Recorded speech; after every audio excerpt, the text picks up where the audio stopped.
नमस्कार. सगळ्यांचं खूप स्वागत आपल्या ब्लॉगमध्ये. आणि आज राखीची ऑर्डर मी पॅक करतेय. या राखी आपल्याला पोस्टाने पाठवायच्या आहेत.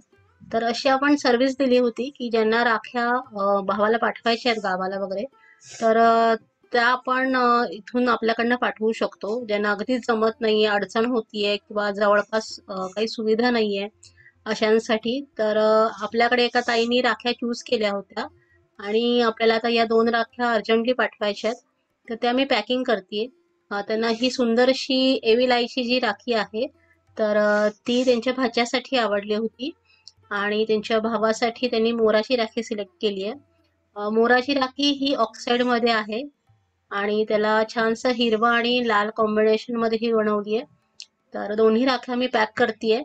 आणि राख्यांसोबत आपण रोली चावल देतो. रोली चावल म्हणजे अक्षत आणि कुंकू जे असतं, तर ते पण आपण देतो. म्हणजे एकदम एक छान अशी राखीची भेट आपल्या भावाला दिल्यासारखी होते. आणि बहीण जरी प्रत्यक्ष भेटू शकत नसली तरी अशा रूपाने राखी त्यांच्यापर्यंत पोहोचते.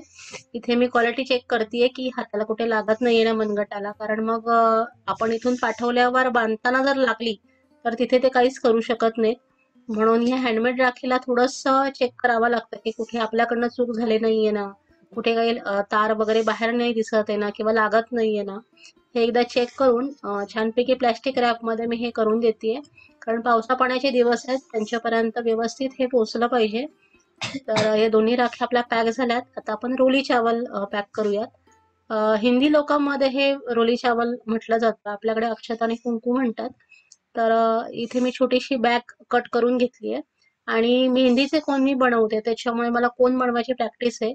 अशाच एका कोन मध्ये मी हे सगळं भरणार आहे आणि खूप छान दिसतं हे गिफ्ट रॅप केल्यासारखं. तर त्याचा एक प्लास्टिकचा मी कोन बनवून घेतेय आणि त्याला पुढच्या बाजूला आपण टेप मारून घ्यायची आहे. आणि त्याच्यामध्ये आधी आपण कुंकू भरायचंय आणि त्यानंतर अक्षत म्हणजे अख्खे तांदूळ जे आहेत तर ते भरायचे. अक्षत हे पूर्ण म्हणजे न तुटलेले तांदूळ किंवा तुकडा तांदूळ इथे नाही वापरत. पूर्ण तांदूळ जो असतो आपला अख्खा तांदूळ तो यूज केला जातो. तर तो मी इथं घालतीये आणि आता हे वरण आपण पॅक करायचंय. आणि नुसतं पॅक करायचं नाहीये, तर त्याला वरण छानपैकी सोनेरी अशी फित मी लावणार आहे. म्हणजे असं गिफ्ट रॅप केल्यासारखं छान दिसतं हे.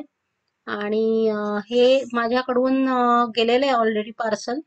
तर त्याच्यानंतर मी व्हॉइस ओव्हर करतेय. हे 2 दिवसात आपल्याकडनं हे त्यांना पोचलेलं आहे. आणि यावेळी राख्यांना खूप छान रिस्पॉन्स मिळाला. अक्षरशः भरपूर राख्या केल्यात. आणि माझी तब्येत बरी नसल्याने मला थोडंसं लिमिटेशन आलं, नाही तर अजून आपण राख्या देऊ शकलो असतो. हरकत नाही. आता नवरात्रीसाठी आणि गणपतीसाठी आपण तयारी करतोय, तर त्याला तुमचा छानपैकी रिस्पॉन्स असेल ह्याची खात्री बाळगते. आणि हे बघा, हे असं सोनेरी फित किंवा कुठल्याही गोल्डन रंगाचे तुमच्याकडे असेल तर तुम्ही लावू शकता. आणि मी एकातच केलंय, तुम्ही 2 वेगवेगळे सुद्धा कुंकू आणि अक्षत करू शकता. पण हे दिसायला आणि बघायला पण खूप छान दिसतं. तर अशा प्रकारे रक्षाबंधनाचे सगळे सण येणारे पुढचे तुम्हाला छानपैकी जाऊ देत. तब्येत जपा, पावसा पाण्याचे दिवस आहेत. आणि माझी तब्येत बिघडली, माझ्यासोबत घरच्यांचीही बिघडलेली आहे. आणि त्यामधनं सगळ्यामधनं हळूहळू आम्ही पुढे येतोय, मार्ग काढतोय. आणि व्हायरल आहे. पुण्यामध्ये सध्या खूप साथ सुद्धा आहे. आणि त्याच्यामुळे आम्ही सगळेच सफर करतो या सगळ्यातनं. तर तुमच्या सगळ्यांचा सपोर्ट असू द्यात. आणि तुम्ही जर हे बघत असाल, ह्यातल्यापैकी काही तुम्हाला आवडलं असेल तर आपल्या चॅनलला सबस्क्राईब जरूर करा. आणि आवडलं असेल तर लाईक करा. परत तुम्ही व्हिडिओ बघितलात यासाठी खूप खूप धन्यवाद.